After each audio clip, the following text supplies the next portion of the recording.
Bienvenido a Talent Pills, un podcast de unos 30 minutos por episodio para charlar de talento y liderazgo con figuras destacadas de diferentes ámbitos. Juntos compartiremos ideas y perspectivas frescas que te puedan ser útiles en tu vida diaria y tal vez te hagan reflexionar. ¿Comenzamos? En el episodio de hoy nos acompaña un invitado muy especial, Enrique Linares. Enrique es reconocido principalmente por ser el cofundador y CEO de Letgo, la primera o segunda startup española que alcanzó el estado de unicornio en 2017. Desde su inicio en 2015, la compañía ganó rápidamente tracción en diferentes mercados internacionales, destacando el mercado americano, probablemente el más competitivo, desafiando a plataformas establecidas como eBay y Craigslist.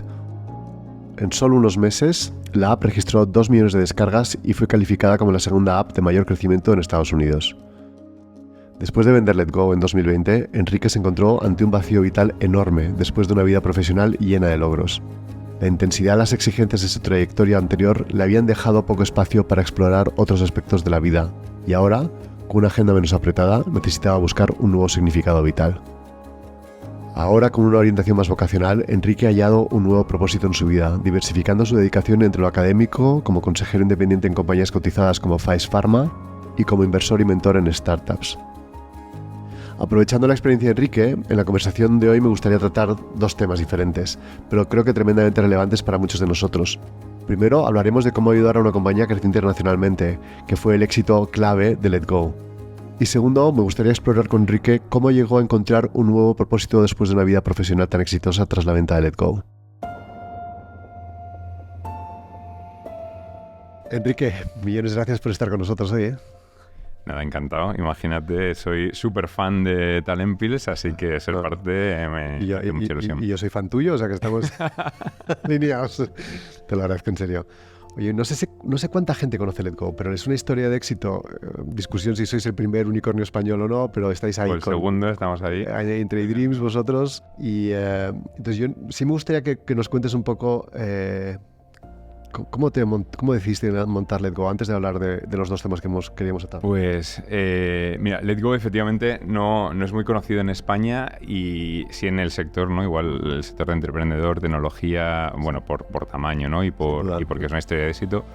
Pero Letgo empieza en el año 2014 y empieza porque en un momento dado mis 2 co-founders, Alec Osenford, Jordi Castelló, y yo tenemos un momento que hagamos otros proyectos y estamos viendo qué hacer, ¿no? qué montar.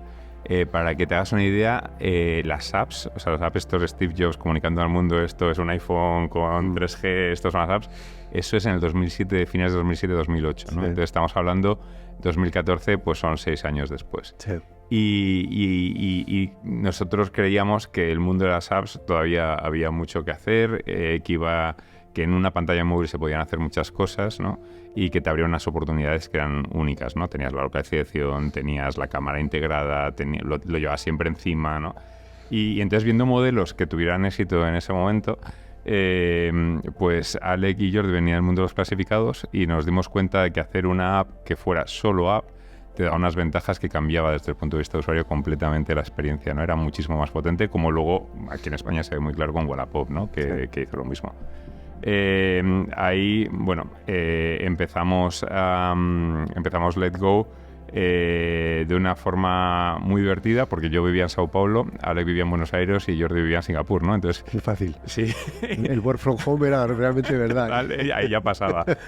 Pero yo creo que eso también, y une al siguiente tema que me vas a sacar, ¿no? Que es internalización, eso ya te da una pauta, ¿no? Al final, el origen de lo que era. 3 personas que viven en diferentes países del mundo, 2 continentes, pues ya el proyecto nace internacional por naturaleza.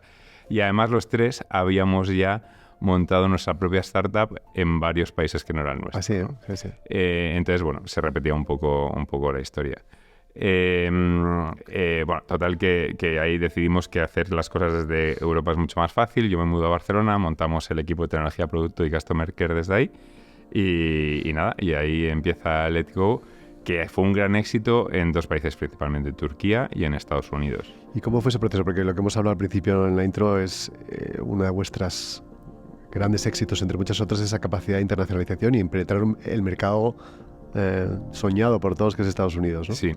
¿Cómo fue ese proceso vuestro de decidir qué hacíais y dónde empezabais? Pues mira, yo creo que ese es uno de los grandes éxitos de Letgo, ¿no? Que es atípico, porque todo el mundo que empieza a montar una empresa dice, pues empiezo en Madrid o en Barcelona, en donde tengo cerca, ¿no? Sí, mira, nosotros el proceso de por qué empezar en Barcelona, bueno, primero yo había hecho el máster de IES ahí, Jordi es de Barcelona, sí. Europa claramente es más fácil cuando quieres hacer algo internacional para trabajar con Asia y con Estados Unidos, pero a nosotros nos servía a muchos países. Lo que queríamos es tener éxito en el mayor número de países lo antes posible, sí. Bajo una premisa que pasa con tecnología, que es que hay muchos productos que es winner take it all, ¿no? O sea, hay un gran player que es el que es y el número 2 es muchísimo más pequeño que el primero, ¿no? Cuando analizamos la idea, ¿no? De vamos a hacer una app que sea app only para clasificados, vemos el mundo donde hay players y había 4 o 5 países solo. Había en Estados Unidos había 2, 3 players, en Japón estaba Mercari, lo está haciendo muy bien. Carousel empezaba en Singapur, que Jordi estaba viviendo ahí, y estaba Spock por el norte de Europa y luego, sorpresa, Wallapop en España, ¿no? Que es increíble porque al final si lo piensas, España, Wallapop, Carousel en Singapur, ¿no? O sea, parecía como que justo donde vivíamos ya alguien había tenido esa idea, ¿no? Pero el resto del mundo no había nada. Y entonces hicimos un producto muy básico, muy simple, en tecnología lo llamas MVP, Minimum Viable Product, y lo mínimo necesario lo tradujimos a varios idiomas y lo lanzamos en muchos países a la vez. Para decidir en qué países, hicimos un Excel con los 360 y tantos países del mundo. Ahí vimos dónde había Google, dónde había Facebook para hacer publicidad, penetración de teléfono móvil, vimos la renta per cápita, conexión a internet, número de smartphones, y nos salieron 17 países que tenían más sentido que el resto de... O sea, fue un proceso muy analítico. Súper analítico, ese sí que fue, y de hecho hicimos un poco de trampas porque Estados Unidos no nos salía en la lista. ¿Ah, sí? Y decimos, hombre, vamos a lanzar en 16, pues ya metemos el mejor, ¿no? Que es Estados Unidos. ¿Y por qué no salía? El modelo estaba... Pues porque Craigslist era tan fuerte y había competidores, claro. O sea que no es que no saliera, salía bien posicionado, pero no salía de los primeros, ¿no? Sí. Y bueno, entonces lanzamos también en Estados Unidos. Y entonces ahí empezamos a invertir muy poco en SEM, haciendo anuncios en Google, unos $500 al día. Y fue curioso porque en una semana ya vimos que había 7 países donde la aceptación del producto, ¿no? La retención, lo que lo usaban los usuarios, era mucho más alto que en los otros 10. Entonces, muy pronto, en 15 días, paramos esos 10, incrementamos la inversión en publicidad en los 7 que funcionó y nada, y en cosa de 2 meses pues ya vimos que había 5 que iban muy bien.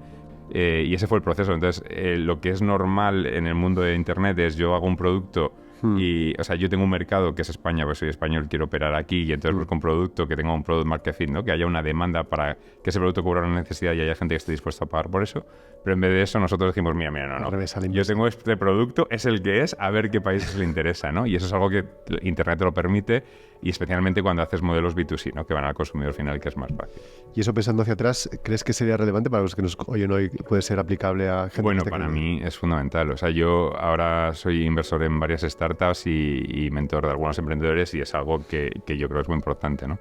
O sea, pensar en ser internacional desde el primer momento bueno, para mí es fundamental por varios motivos. Uno, porque es mucho más difícil tener éxitos en un país, ser nacional, que esta cultura, que este idioma, que todo esté montado para esto, y de repente decir, no, ahora quiero un segundo idioma, un tercero, y un segundo país, un tercero, ¿no? Y mete gente a ese idioma, culturalmente adáptate, igual no es exactamente el mismo producto. Eso es mucho más difícil que desde el primer día pensar, no, sí, ya lo que hago, soy internacional, ya meto gente de varios países, que igual no es a que luego voy, pero su mindset ya han vivido en varios países, hablan varios idiomas, la plataforma está preparada, y eso nos hizo ser muy ágiles, ¿no? Y en esta carrera de a ver quién ganaba, bueno, tuvimos una ventaja enorme, porque de hecho creo que de todos los competidores que habíamos, éramos los únicos que habíamos empezado puramente internacional desde el primer día.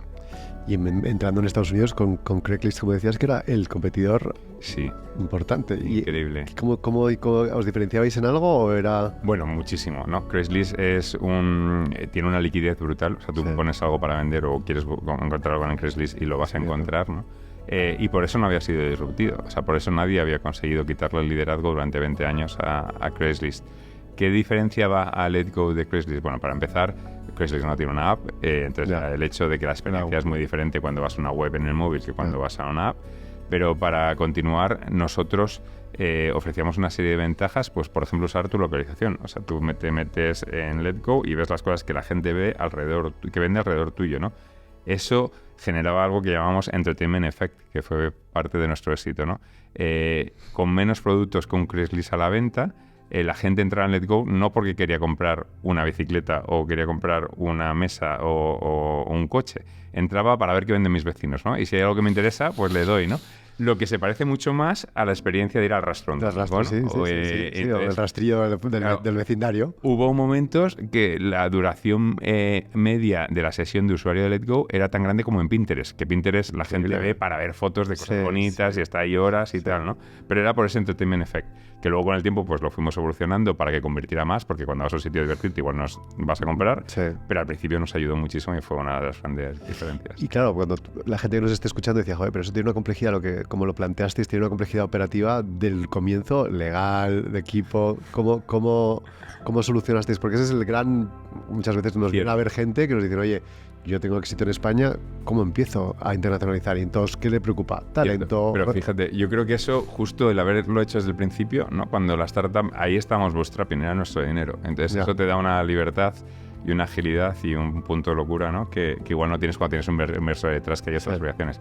O sea, nosotros los términos y condiciones, por ejemplo, de Letgo en ese momento, estaban solo en inglés y yo creo que los copiamos de otra web. O sea, no teníamos, o sea, no se nos había ocurrido ir a un abogado y decirle, oye, ¿cuáles son para clasificar los términos y condiciones? O sea, de hecho los leí yo, que soy abogado de formación, hice cambio en 4 párrafos y ahí los lanzamos, ¿no? Y luego pues jugamos con algunas cosas, ¿no? El contenido, por ejemplo, era contenido que habíamos subido nosotros y quien contestaba los mensajes muy al principio era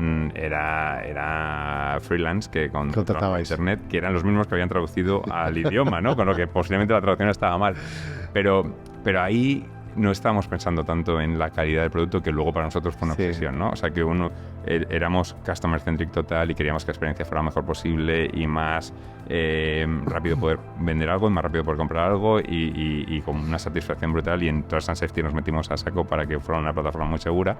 Pero en ese momento no, en ese momento es qué mercados son los que son sexys, ¿no?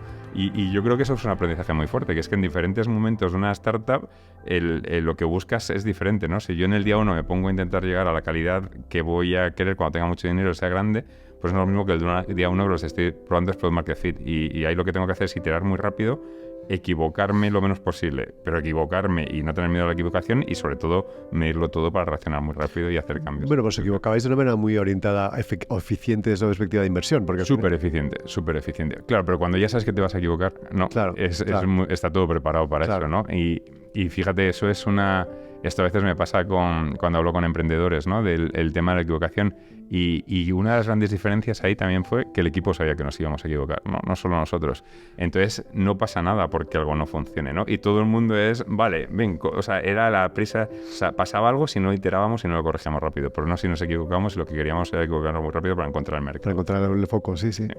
Y desde una perspectiva de equipo, unas grandes preocupaciones de la gente es la cultura de la compañía. Yo quiero mantener la esencia de lo que soy, lo que hemos fundado. Los fundadores queremos que muchas cosas cambien, podemos equivocarnos, pero la cultura es la que es. Y en un equipo internacional, cuando tienes que empezar a crecer, desarrollar mercados, ¿cómo hacéis esa parte? ¿Cómo lo hacíais? Mira, yo creo que hay varias cosas. Yo creo que fueron los primeros 8 o 9 meses de Letgo, 8 horas al día haciendo entrevistas. ¿De verdad? 8 horas al día haciendo... Un horror. O sea, un horror que luego me lo pasé como los enanos. Como pero yo. Hasta que la competencia. Pero era muy intenso. Y era porque éramos una marca no conocida. Bueno, claro, no conocida como cualquier startup que no es conocido, ¿no? Sí. En un país donde no operábamos, lo que lo hacía menos sexy, porque la gente no podía usar el producto Diversity. Sí. En un momento de pico total de inversiones, series enormes de todo el mundo. Y en Barcelona, que era un sitio muy sexy. Y entonces... teníamos que ser muy rápidos, muy ágiles, y intentamos medirlo todo, y vimos que si entraba uno de los founders muy pronto en la entrevista, la conversión era mucho más alta, ¿no? Y entonces eso hizo que después de 2 o 3 entrevistas ya entrábamos nosotros, y normalmente era yo porque era el que estaba en la oficina en Barcelona, ¿no? Entonces era el que me metía. Eso yo creo que luego se notó mucho. O sea, que a nivel de cultura, a nivel de valores, el tipo de perfiles que buscas está muy homogeneizado, porque cuando más o menos la misma gente entrevista a todos, sabes lo que quieres, sabes, hay mucha comunicación, genera unos lazos brutales de compañerismo también. Ahí descubrimos cómo, bueno, que te voy a contar a ti de cómo contratar, ¿no? pero best practice de cómo contratar, ¿no? Hacíamos una cosa que llamábamos Momento Coca-Cola, que no fallaba nunca, que es que estábamos en un coworking y todavía no había, o sea, estábamos ahí, había que ir a una oficina, estábamos haciendo la obra, entonces compartíamos coworking. Y cuando veíamos a alguien que nos gustaba mucho y que no lo habíamos convencido, nadie convence mejor a un candidato que sus futuros compañeros. Y entonces me cogía a los 2 compañeros más espabilados y decía, tío, tú estás hasta arriba de trabajo, ¿verdad? ¿Tú quieres que este trabajo baje? Necesitamos más gente y me tienes que ayudar a contratar este. Y entonces hacía un Momento Coca-Cola, que es que se subían a la terraza de arriba, que era espectacular, vistas de Barcelona, puesta de sol, siempre a la última hora de la tarde cuando acaban de trabajar en otro sitio, y se sentaban a tomar una Coca-Cola los 3, y claro, ya el tío bajaba y ya se sentía parte del equipo. O sea, con un jefe todavía pueden tener más... Sí, está vendiendo la moto o no, pero sí, los compañeros sé que están involucrados, coges además a los más espabilados y eso funcionaba súper bien, súper bien.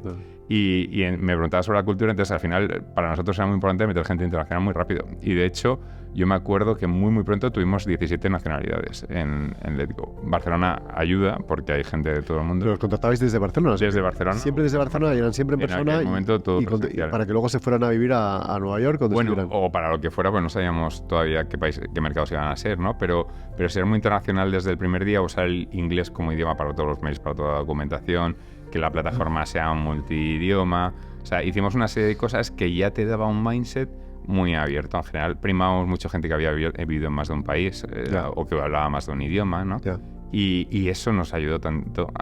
Después nos ayudó muchísimo. Y cuando pasaste, esa es la fase inicial, pero cuando ya estáis en una fase donde la complejidad de la compañía es más amplia, ya tenéis más empleados y tenéis que seguir contratando, y la gestión internacional de perfiles, que a lo mejor esa esencia vuestra se empieza a perder o se empieza a diluir, ¿cómo os aseguráis que manteníais la esencia, que había un efecto halo hacia el resto de equipos en los diferentes países? Mira, eso es súper complicado, es dificilísimo. Tiene 2 patas, ¿no? Uno, ¿a quién metes? O sea, si tú metes a la persona adecuada es más fácil que eso ocurra. Sí. Y después, ¿cómo haces para continuarlo y que no se pierda, ¿no? Entonces,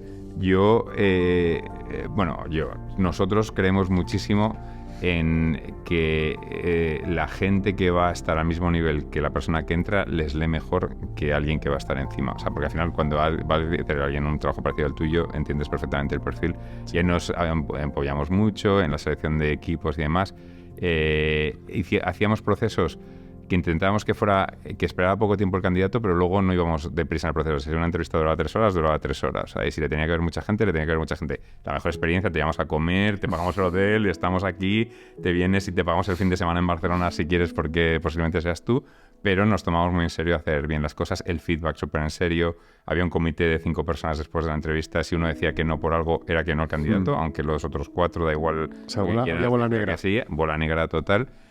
Y luego fuimos aprendiendo en cómo hacer para tener diferentes oficinas y mantener la cultura. No es nada intuitivo, o sea, te lo tienes que proponer. Yo creo que la esencia está en la comunicación, ¿no? Que fíjate que al final es algo que parece obvio, pero es comunicar bien. Y comunicar bien requiere tiempo, requiere no siempre comunicar con más gente, sino también mantener los ones-to-ones con la persona que está en ese país, requiere verte en persona cada X tiempo, requiere comunicar lo que está pasando en otro país a esa persona y estar seguro de que la comunicación no se queda por detrás perdida, sino que tú te preocupas porque pase. Y ese, para mí, es uno de los grandes secretos, ¿no? Mucho enfoque a la comunicación. Es importantísimo, sí. Oye, antes de pasar al siguiente tema, ¿qué consejo darías a la gente que está, no sé si son emprendedores o incluso también empresarios, incluso también ejecutivos que están queriendo internacionalizar y crecer la compañía? Vosotros nacisteis internacionales, como dices tú. ¿Qué les podrías decir? ¿Por dónde empiezan? O sea, yo empiezo un poco por el final, ¿no? Y es la relevancia de internacionalizar. No hay una forma más eficiente de crear valor para tus accionistas que convertirte en excepcional, en internacional. Si tú tienes un producto que encaja bien con un país, que tiene una buena acogida, si ese producto encaja bien en 2 países, tu empresa vale muchísimo más. Si se encaja en 3, en muchísimo más. Esa capacidad de crecimiento genera un valor enorme.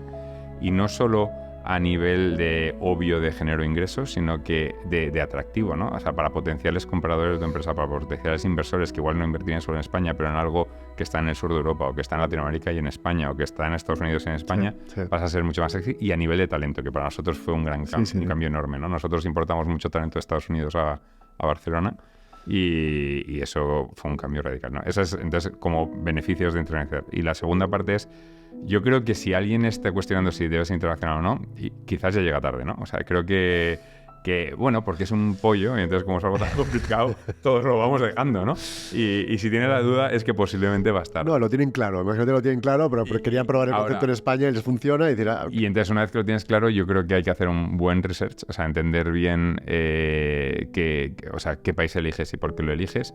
En la medida de lo posible, y depende mucho del modelo, yo soy muy a favor de empezar en más de un país, o sea, siempre... Con emprendedores que hablo es un consejo, y cuando lo siguen, pues abren en 3, uno va mal, 2 van bien. Yeah. Si llego a abrir solo en el que van mal, nunca más habría internacionalizado, me habría encapado. O sea, y luego, a nivel de coste de equipo, cultura, valores, o sea, abrir 1 o abrir 3, tampoco hay tanta diferencia, ¿no? O sea, no, sobre todo si es un modelo B2C, sobre todo si es un modelo de internet, ¿no? Si tienes que mandar gente físicamente ya es más complicado. Luego, el otro es... esa parte de research que hablamos al principio, hablar con mucha gente ya lo ha hecho, ¿no? Hay países que son mucho más complicados que otros, aunque los números te salgan. Hablar con gente que está ahí, que está en el campo, ayuda mucho. Saber que las cosas llevan más tiempo del que esperas, y tenerlo en cuenta. Entender que no sea un gran éxito el primer año no quiere decir que está bien, ¿no? Hay que apostar, y hay que apostar a medio plazo.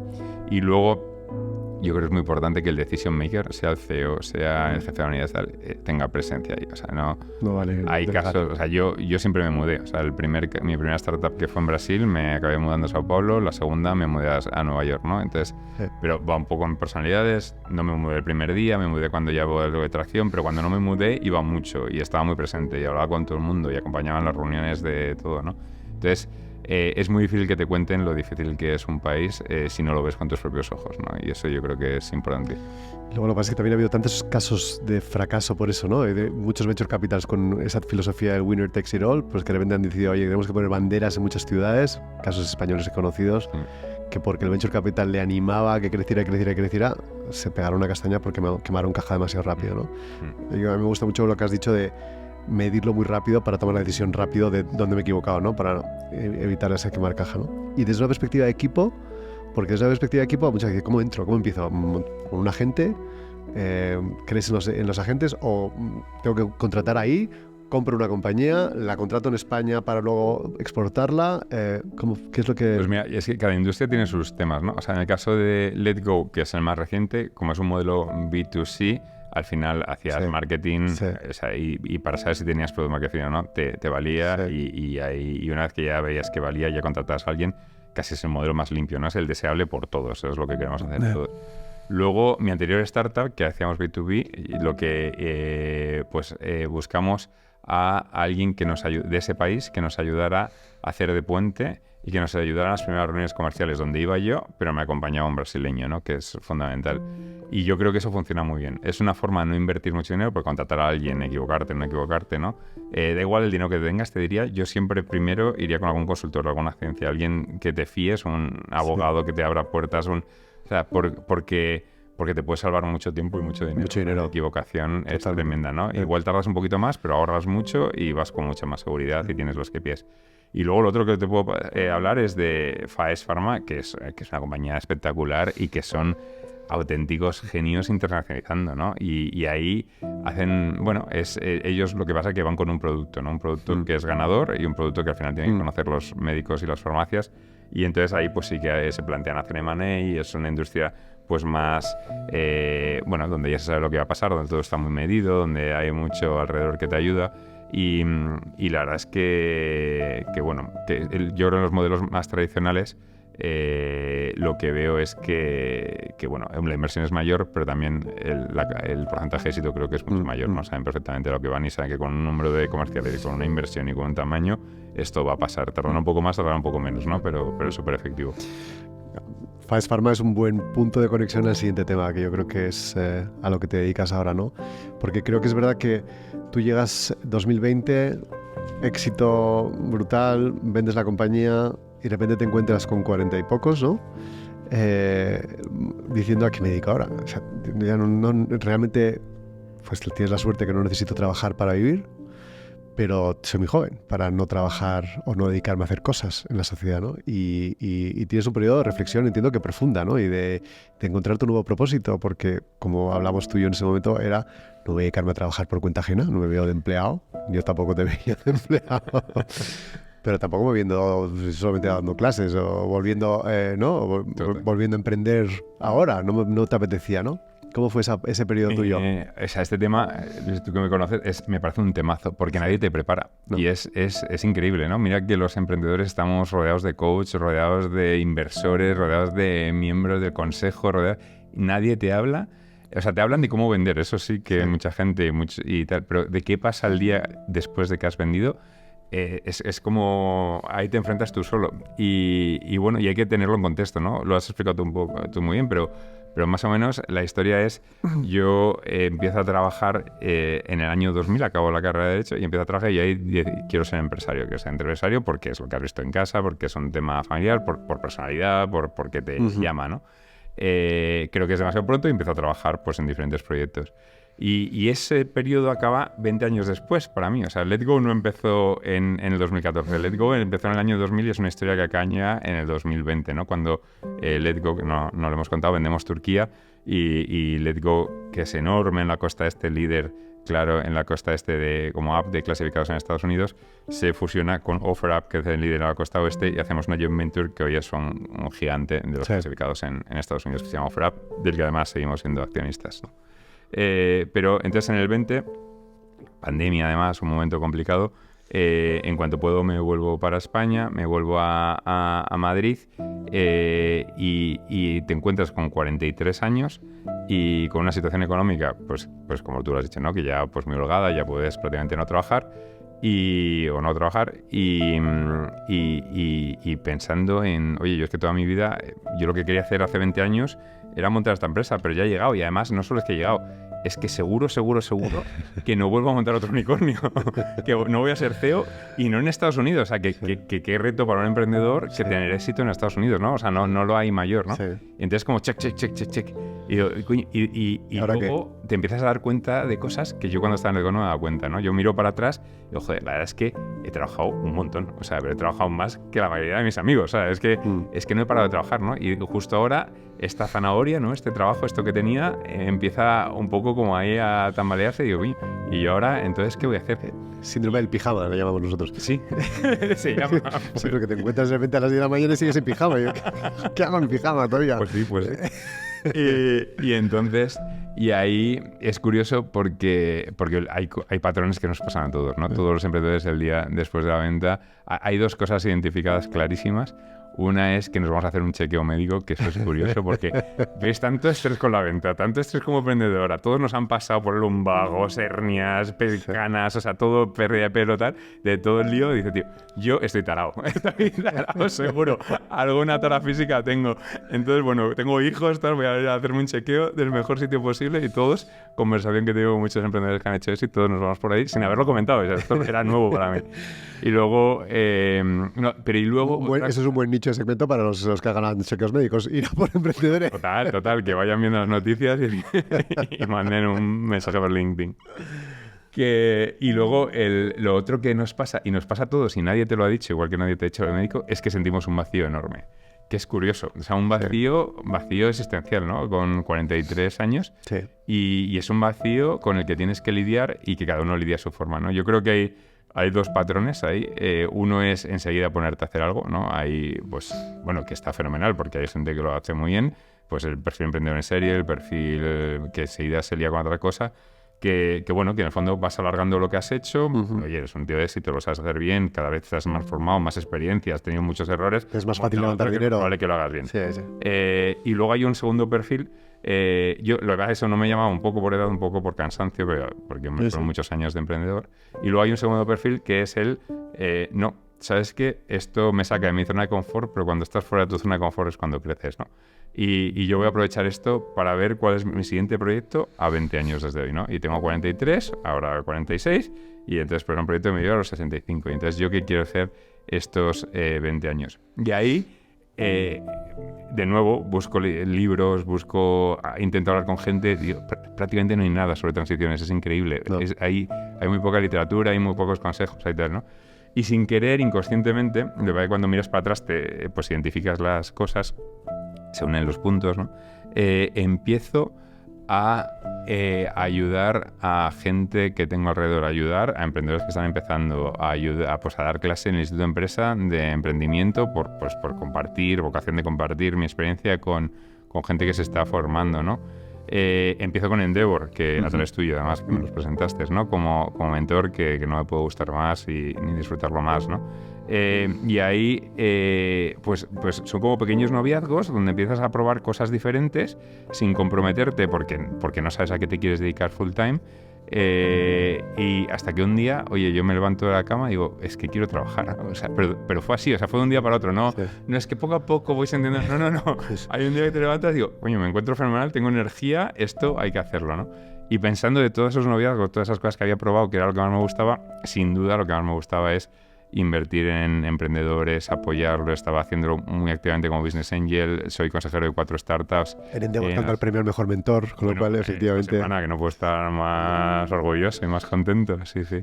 Y entonces, entonces ahí ya me planteo, vale, ¿cómo hago para escalar esto? Sí. Y entonces tienes 2 formas. Puedes meter más patrimonio para invertir en más startups y tal, o puedes hacerlo profesionalizando, ¿no? Y entonces ahí pues hablo con Ulio Juncosa, que es un mítico amigo mío y mítico inversor aquí en España, que lo hace fenomenal y tiene un track record brutal, tío listísimo.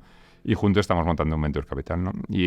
Pero es como, para mí es el siguiente paso, ¿no? Y hombre, es montar algo, tiene una parte de emprendimiento, no tiene nada que ver con emprender una startup, mucho menos estresante. Pero yo sí que creo que es otra etapa de la vida donde está muy vinculado en todo lo que he aprendido, lo pongo a disposición de la gente en la que vamos a invertir, lo utilizo para invertir de la mejor forma posible, ¿no?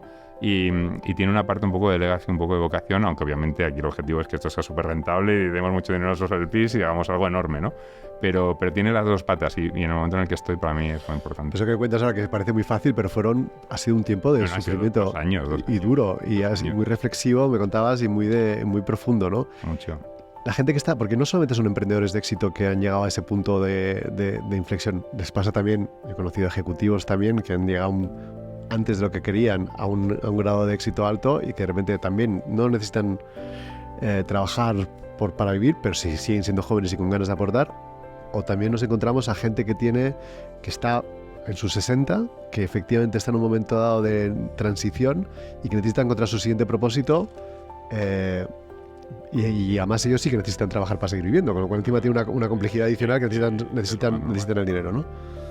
¿Qué les podrías decir a esa gente? ¿Cómo fue ese proceso tuyo, de lo que aprendiste, ese proceso tuyo de reflexión que pueda aplicar a terceros? Mira, yo como te comentaba hoy en la comida, estoy en este tema me interesa muchísimo, ¿no? O sea, porque creo que va a haber otra transición. Que igual esto me dura 20 años, pero con 65 tendré otra, ¿no? Sí. Entonces, esto de que te pille por sorpresa, que me pilló una vez porque no me va a pillar, ¿no? Sí. Y entonces ahora, sobre todo, mucho con emprendedores, pero también con gente de mis padres que han vivido sus transiciones, les pregunto cómo fue tu experiencia, tú cómo lidiaste con ello y tal.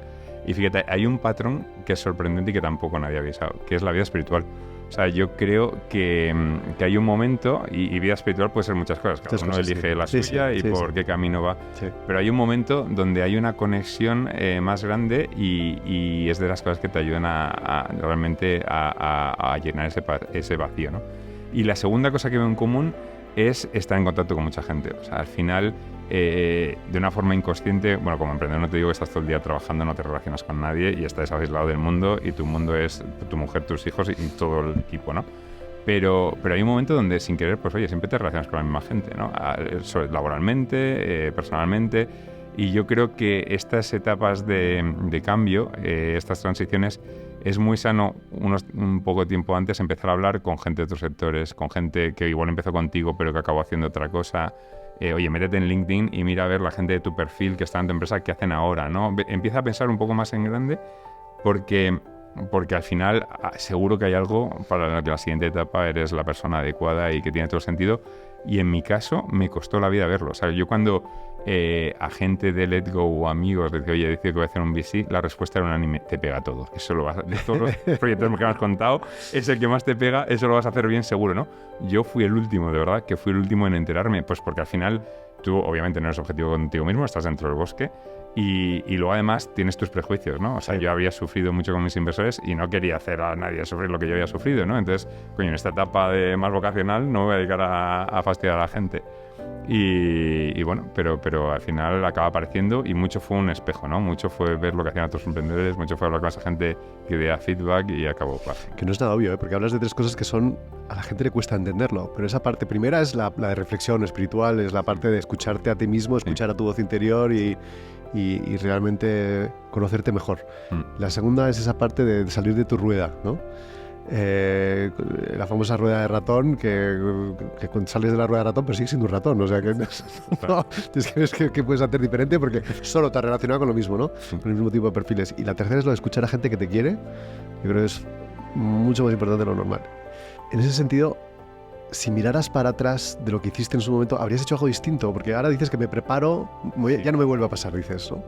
Pero es muy difícil salir de esa rueda de ratón. Hay la gente que está en un trabajo intenso, como tú, como muchos emprendedores, pero como muchos ejecutivos, les cuesta buscar ese mundo alrededor, les cuesta conectar con gente diferente, que al final las oportunidades salen cuando hablas con gente diferente, efectivamente.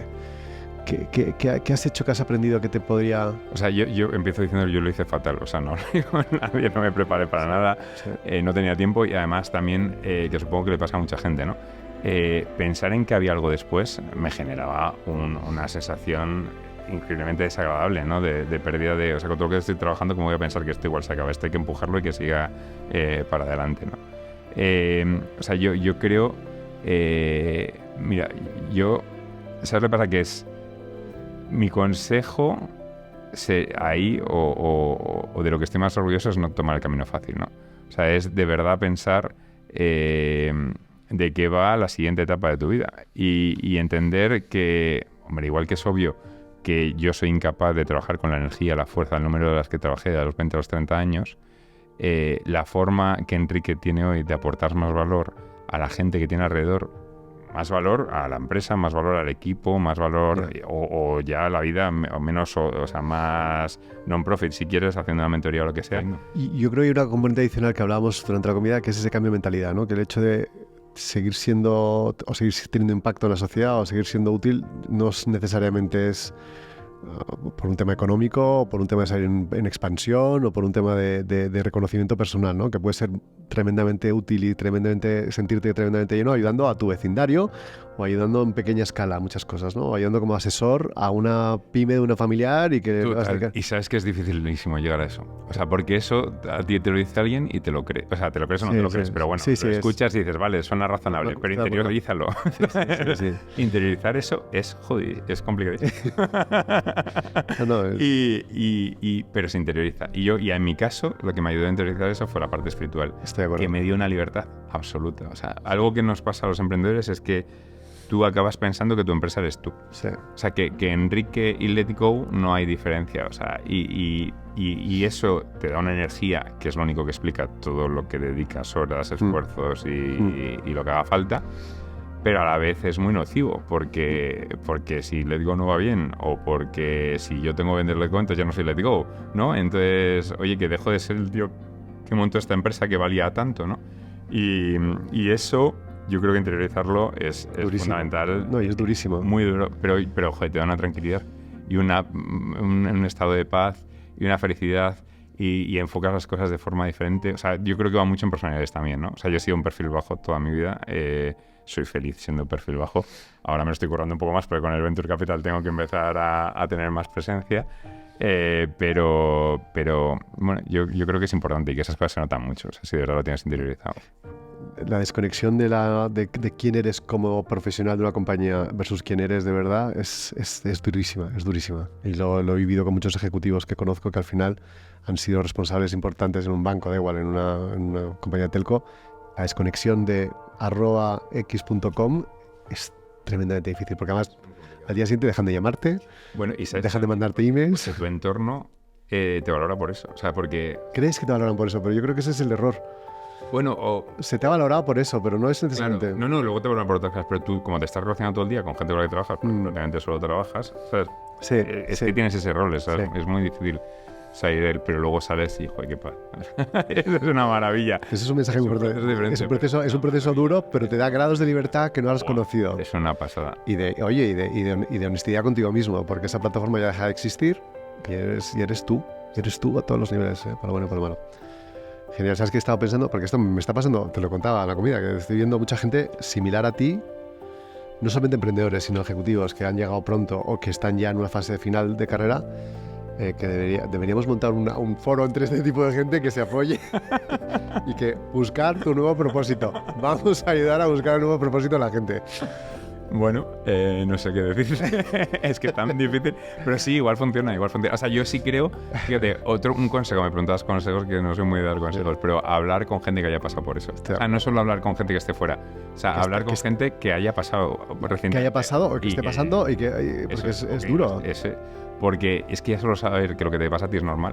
O sea, de verdad, yo ahora, como ya te digo, me he vuelto friki y pregunto a todo el mundo, sé que nos pasa a todos, sí. pero la gente pone unas caras cuando pregunto, de este tema no se habla. Y es al revés, o sea, háblalo, que va a ayudar. O sea, y que es que vas a pasar tú por ahí y la gente que está alrededor tuyo también va a pasar por ahí. Entonces es que hay un curso que me da una envidia, hay un amigo mío que lo está haciendo en Stanford, ¿lo has visto? Sí, sé cuál es. El de encontrar tu nuevo propósito. Es una pasada, hay que hacerlo un día. Bueno, nos vamos a ir un día. Eso es un año. Conozco un amigo que lo ha hecho, sí. Si aceptan con tu spouse te invitan y entonces haces un curso, te dedicas a lo que quieras, te ponen una persona acompañándote todo el viaje un año para ayudarte a encontrar tu nuevo propósito, me parece tan bonito. Se debería hacer algo aquí también en esa dirección. Porque Stanford es maravilloso, pero a lo mejor aquí en sitios maravillosos para hacerlo. Pues mira, eso es una idea. A ver, yo no voy a entrar a algo más. Pero para alguna escuela de negocio debería hacer algo en esta línea, irse a Baleares, montarlo, y montar un hub de gente maravillosa que tiene esa reflexión. Enrique, millones de gracias, de verdad, me lo he pasado genial. Pues nada, igualmente. Seguiremos hablando de estos temas, a ver cómo podemos ayudar a la gente, pero enhorabuena, de verdad. Perfecto, lo quieras, Luis. Muchísimas gracias. A ti. Hasta ahora.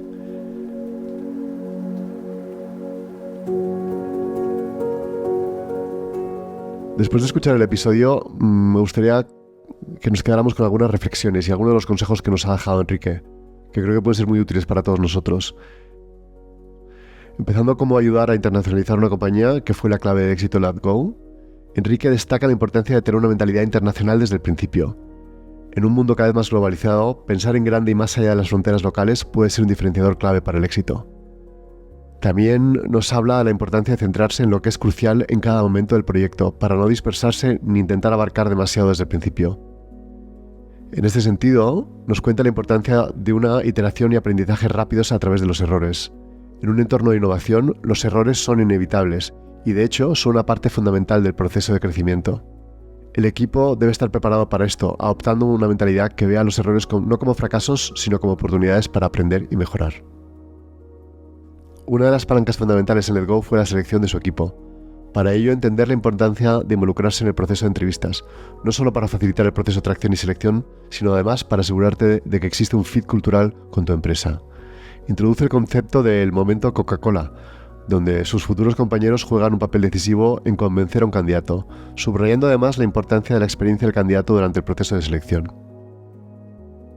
Mantener una cultura coherente en un entorno multinacional es muy complejo. No existen recetas mágicas. Para ello solo sirve comunicar mucho, comunicar bien y dedicar tiempo a una interacción personal frecuente.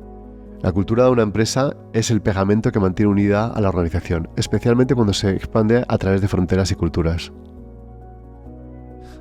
Hablando del segundo tema, Enrique nos cuenta sus propias experiencias después de vender LetGo. Como él nos dice, nadie te prepara para una transición vital de este tipo. El vacío que se siente es enorme. Es un proceso de reflexión profunda y muy personal.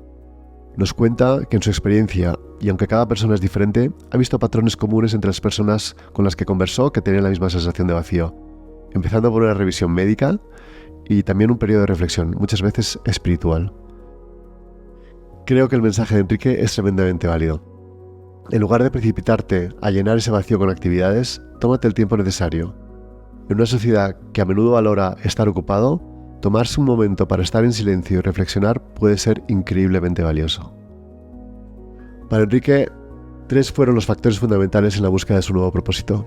Primero, una vida de reflexión no espiritual, que le proporcionó una conexión más allá de lo cotidiano y le ayudó a llenar el vacío existencial que tenía. Segundo, el contacto con personas fuera de su círculo habitual, lo que le permitió identificar nuevas oportunidades y perspectivas. Y tercero, escuchar a aquellos que lo conocen y lo quieren bien, quienes a menudo pueden ofrecer una visión clara y honesta de lo que uno podría y debería explorar. La vida profesional no termina después de alcanzar el éxito o un hito concreto de edad, más bien puede ser el comienzo de un viaje aún más significativo y útil a la sociedad. Espero que os haya gustado este episodio y si te gusta Talent Pills, no dudes en suscribirte y seguirme en las diferentes plataformas. Mi nombre es Luis Carvajal y nos vemos en el próximo episodio.